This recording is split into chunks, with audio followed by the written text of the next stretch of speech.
तर पुणे जिल्हा परिषदेवर राष्ट्रवादीची एक हाती सत्ता आलेली आहे। पुणे म्हणजे राष्ट्रवादी आणि राष्ट्रवादी म्हणजे पुणे। पुन्हा एकदा हे समीकरण पाहायला मिळालंय। 73 पैकी 39 जागांवर अजितदादांची राष्ट्रवादी विजयी झालेली आहे। तर पुणे जिल्हा परिषदेमध्ये बहुमतासाठी 37 जागांची गरज आहे। अजित पवारांच्या राष्ट्रवादीने त्या ठिकाणी एक हाती 39 जागा मिळवल्या आहेत। मितीच्या गणावर जे आहे ते अजित पवारांच्या राष्ट्रवादीकडून निर्विवाद असं वर्चस्व जे आहे त्या ठिकाणी गाजवलेले पाहायला मिळत आहे। याच संदर्भात बोलण्यासाठी आपल्यासोबत आता मावळचे आमदार सुनील शेळके आहेत।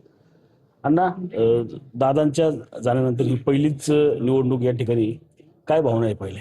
नक्कीच दादांनी मागील 6 वर्षापासून मावळ तालुक्यात विकास कामांच्या माध्यमातून खूप चांगले महत्त्वाकांक्षी प्रकल्प असतील, रस्ते, लाईट, पाणी या सुविधा देखील जर आपण पाहिलं तर सक्षमपणानं आता होताना आपण पाहतोय।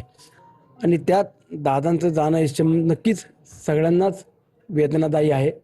परंतु माझ्या मावळच्या मायबाप जनतेनं दादांनी केलेले विकास कामं आणि विश्वास हा खऱ्या अर्थानं मतदान रूपी दादांना श्रद्धांजली समर्पित करून 10 पंचायत समिती आणि 5 जिल्हा परिषद उमेदवारांना विजयी केल्याचं खूप समाधान आहे। अनेक निवडणुका ज्या आहेत त्या मागील काळात झाल्या।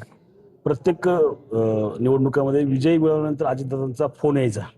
आज मात्र तो फोन कुठंतरी आवाज नाही। काय?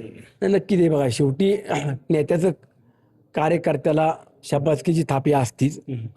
आमचे नेतेच दादा होते आणि निवडणुकीचा निकाल ऐकला की आवर्जून फोन करून शाबासकीची थाप द्यायची। आज ती थाप द्यायला नाही येत, परंतु आशीर्वाद आहेत। आणि सुनित्रा वहिनी आज त्या देखील समाधान व्यक्त करतायत। दरवेळेस सुनील जो आवाज होता तो आता आवाज देणारच कोण राहिलेला नाही ना। आता काय, शेवटी नियती पुढे म्हणतो ना आपण की असा काळा घातल्यावरती विलाजही नसतो। परंतु ठीक आहे, सुधरून पुढे आता काम करायचं। तेवढी आता उणीव दादांची कधी भरणारी नाहीये, पण प्रयत्न करू।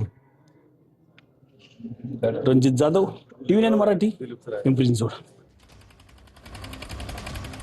तर पंचायत समितीमधली आकडेवारी आतापर्यंतची: भाजप 45, शिंदेची शिवसेना 24, दादांची राष्ट्रवादी 20, काँग्रेस 8, त्याच्यानंतर शरद पवारांची राष्ट्रवादी 8 आणि सर्वात कमी ठाकरेंची शिवसेना 5।